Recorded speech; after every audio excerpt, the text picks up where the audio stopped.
উত্তরবঙ্গে ভারী থেকে অতি ভারী বৃষ্টি অব্যাহত থাকবে এবং দক্ষিণবঙ্গে বৃষ্টির সঙ্গে আর্দ্রতাজনিত অস্বস্তিও চরমে উঠবে। আগামী কয়েকদিন বিক্ষিপ্তভাবে ভারী বৃষ্টি কয়েকদিন হলেও বিক্ষিপ্তভাবে বজ্রবিদ্যুৎ সহ বৃষ্টির সম্ভাবনায় বেশি থাকবে দক্ষিণবঙ্গের জেলাগুলিতে। তবে বৃষ্টির সম্ভাবনা তুলনামূলকভাবে কমবে, তবে বাড়বে গরম এবং অস্বস্তি। অন্যদিকে উত্তরবঙ্গে ভারী বৃষ্টি থেকে অতি ভারী বৃষ্টি চলবে, কারণ এই মুহূর্তে মৌসুমি অক্ষরেখা, যার কারণে বৃষ্টি হচ্ছিল দক্ষিণবঙ্গে বেশি, সেই মৌসুমি অক্ষরেখা হিমালয়ের পাদদেশে অবস্থান করছে। কাজেই উত্তরবঙ্গে অবস্থান যেহেতু, তাই উত্তরবঙ্গে আগামী রবিবার পর্যন্ত টানা ভারী বৃষ্টির সম্ভাবনা থাকছে, অন্তত উপরের দিকের যে 5 জেলা। বাকি নিচের দিকের জেলাগুলিতেও বিক্ষিপ্তভাবে ভারী বৃষ্টি চলবে, এমনটাই জানাচ্ছে আলিপুর আবহাওয়া দপ্তর। ভারতের মৌসুম ভবনের যে পূর্বাভাস, সেই পূর্বাভাস অনুযায়ী এই মুহূর্তে মৌসুমি অক্ষরেখা, যেটি অমৃতসর থেকে শুরু হয়েছে এবং অরুণাচল প্রদেশ পর্যন্ত বিস্তৃত রয়েছে, সেই মৌসুমি অক্ষরেখা বিহারের ছাপড়ার পর জলপাইগুড়ির ওপর দিয়ে উত্তর পূর্ব ভারতের রাজ্যগুলির ওপর দিয়েই অরুণাচল প্রদেশ পর্যন্ত গিয়েছে। আর এর যে প্রভাব, সেই প্রভাবেই বৃষ্টি বাড়ছে, কারণ সাগর থেকে, বঙ্গোপসাগর থেকে প্রচুর জলীয় বাষ্প ঢুকছে উত্তরবঙ্গ এবং দক্ষিণবঙ্গে। আর উত্তরবঙ্গে এই যে ভৌগোলিক অবস্থান, সেই কারণেই বৃষ্টি বাড়ছে এবং ভারী থেকে অতি ভারী বৃষ্টির একটা সতর্কতা। আজ যেমন ভারী বৃষ্টি, অর্থাৎ সোমবার ভারী থেকে অতি ভারী বৃষ্টি থাকবে। অতি ভারী বৃষ্টি দার্জিলিং, কালিম্পং, আলিপুরদুয়ার, কোচবিহার এবং জলপাইগুড়ি, এই 5 জেলাতে যেমন থাকবে, তেমনি উত্তর দিনাজপুরে ভারী বৃষ্টির সম্ভাবনা থাকবে।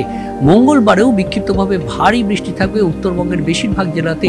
মঙ্গল বুধবারে এই ভারী বৃষ্টির পর আবার বৃহস্পতিবারেও অতি ভারী বৃষ্টির সতর্কতা থাকছে। দার্জিলিং, কালিম্পং, আলিপুরদুয়ার, জলপাইগুড়ি, এই 4 জেলাতে অতি ভারী বৃষ্টির সতর্কতা যেমন থাকবে, তেমনি ভারী বৃষ্টি থাকবে কোচবিহার এবং মালদা ও 2 দিনাজপুর, এই 4 জেলাতেও ভারী বৃষ্টির সম্ভাবনা থাকবে। তবে শুক্রবার থেকে রবিবার পর্যন্ত বিক্ষিপ্তভাবে ভারী বৃষ্টি দার্জিলিং, কালিম্পং, আলিপুরদুয়ার, কোচবিহার, জলপাইগুড়ি, এই যে 5 জেলা, ওপরের দিকের জেলা, সেই 5 জেলাতেই বিক্ষিপ্তভাবে থাকবে। বাকি জেলাতেও বিক্ষিপ্তভাবে বজ্রবিদ্যুৎ সহ বৃষ্টির সম্ভাবনা যেমন থাকবে, তার সঙ্গে সঙ্গে 2-1 জায়গায় দমকা ঝোড়ো বাতাস 30 থেকে 40 কিলোমিটার পর্যন্ত বইতে পারে। উত্তরবঙ্গে যখন এই অবস্থা, অর্থাৎ রবিবার পর্যন্ত টানা ভারী বৃষ্টির সতর্কতা থাকছে, সেই কারণে যেমন উত্তরবঙ্গের নদীগুলির জলস্তর বাড়বে। অলরেডি সেখানে বিপদসীমার উপর দিয়ে বইছে তিস্তা সহ বেশ কিছু নদীতে। নিচু এলাকা প্লাবিত হওয়ার আশঙ্কা থাকছে। আর ঠিক একইভাবে পার্বত্য এলাকা, অর্থাৎ দার্জিলিং, কালিম্পংয়ের বেশিরভাগ এলাকাতে সেখানে ধস নামার একটা প্রবণতা থাকবে। যেমন সিকিমের বিভিন্ন জায়গায় ধস নেমেছে, তেমনি দার্জিলিং, কালিম্পংয়ের পার্বত্য এলাকাতেও ধসের একটা সম্ভাবনা থাকছে। দক্ষিণবঙ্গের আবহাওয়ায় কিন্তু ভারী বৃষ্টি খুব রয়েছে বিক্ষিপ্তভাবে, কিন্তু সেই রকম অ্যালার্মিং কিছু নেই। তবে বৃষ্টি থাকবে বিক্ষিপ্তভাবে, যেহেতু মনসুন সিজন, তাই বৃষ্টি থাকবে বিক্ষিপ্তভাবে।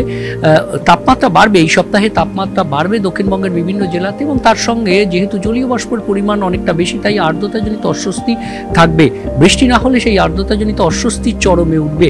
বিক্ষিপ্তভাবে ভারী বৃষ্টির সম্ভাবনা যে যে জেলাগুলিতে রয়েছে, সেই জেলাগুলি উত্তর ও দক্ষিণ 24 পরগনা, নদিয়া, মুর্শিদাবাদ, বীরভূম এবং পূর্ব ও পশ্চিম বর্ধমান এবং কিছুটা বাঁকুড়া জেলাতে।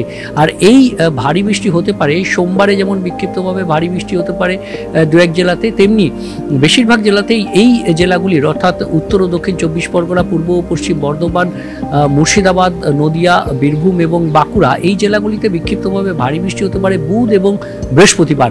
বাকি সব দিনই, অর্থাৎ রবিবার পর্যন্ত বজ্রবিদ্যুৎ সহ হালকা থেকে মাঝারি বৃষ্টি, আর তার সঙ্গে 30 থেকে 40 কিলোমিটার গতিবেগে কোথাও কোথাও দমকা ঝোড়ো বাতাস বইতে পারে, এমনটাই পূর্বাভাস দিচ্ছে আলিপুর আবহাওয়া দপ্তর।